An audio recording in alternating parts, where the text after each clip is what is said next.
ప్రతి ఉదయం దేవుని వాగ్దానం అనే కార్యక్రమానికి ప్రేమతో మిమ్మల్ని ఆహ్వానిస్తుంటున్నాను. ఈ ఉదయకాల సమయంలో దేవుడు మన కొరకు ఏర్పాటు చేసినటువంటి వాక్యభాగము యెషయా గ్రంథము 54వ అధ్యాయము 14వ వచనాన్ని ధ్యానించుకుందాం. యెషయా గ్రంథము 54వ అధ్యాయము 14వ వచనాన్ని ధ్యానించుకుందాం. భీతి నీకు దూరముగా ఉండును, అది నీ దగ్గరకు రానే రాదు. క్రీస్తునందు ప్రేమైన దేవుని బిడ్డలారా, ఈ ఉదయకాల సమయంలో పరిశుద్ధాత్మ దేవుడు మనకిస్తున్నటువంటి వాగ్దానము, భీతి నీకు దూరముగా ఉండును, అది నీ దగ్గరకు రానే రాదు. ఈ యొక్క వాగ్దానము మనకును, మన జీవితాలకును, మన కుటుంబాలకును దేవుడు ఆశీర్వాదకరముగా మార్చునుగాక.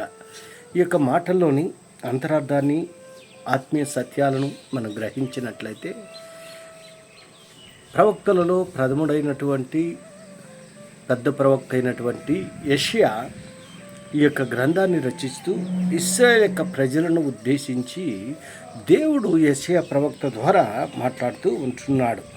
పైభాగంలోనూ గమనించినట్లయితే, నీవు భయపడనక్కర్లేదు, బాధించువారు నీకు దూరముగా నుందురు, భీతి నీకు దూరముగా ఉండును, అది నీ దగ్గరకు రానే రాదు. ఇశ్రాయేలు యొక్క ప్రజలు బబులోను చెరలో ఉన్నప్పుడు మరి దేవుడు ప్రవక్తను ఇక్కడ వాడుకుంటూ ఉంటున్నాడు.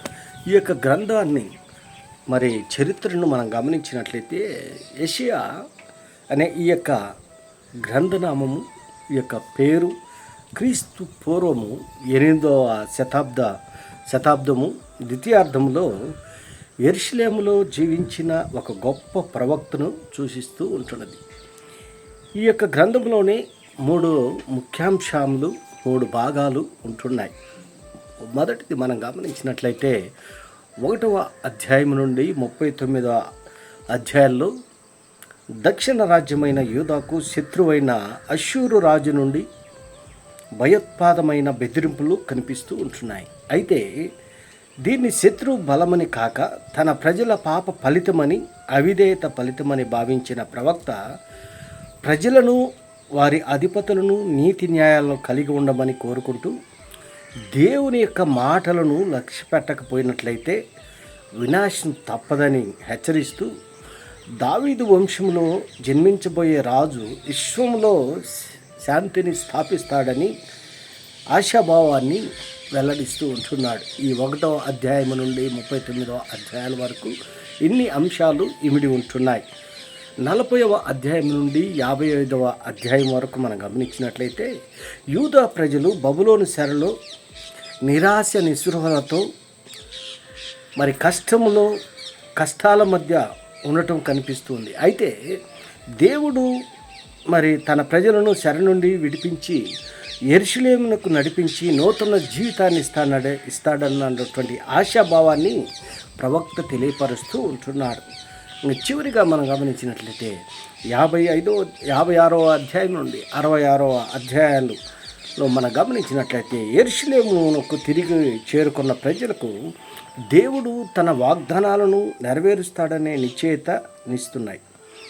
నీతి, న్యాయ, విశ్రాంతి దినాచరణ, బల అర్పణలు, ప్రార్థన ఈ అధ్యాయంలో ముఖ్యంగా కనిపిస్తూ ఉంటుంది. 3 ముఖ్యమైనటువంటి అంశాలు ఈ యొక్క యెషయా గ్రంథంలో ఉంటున్నాయి.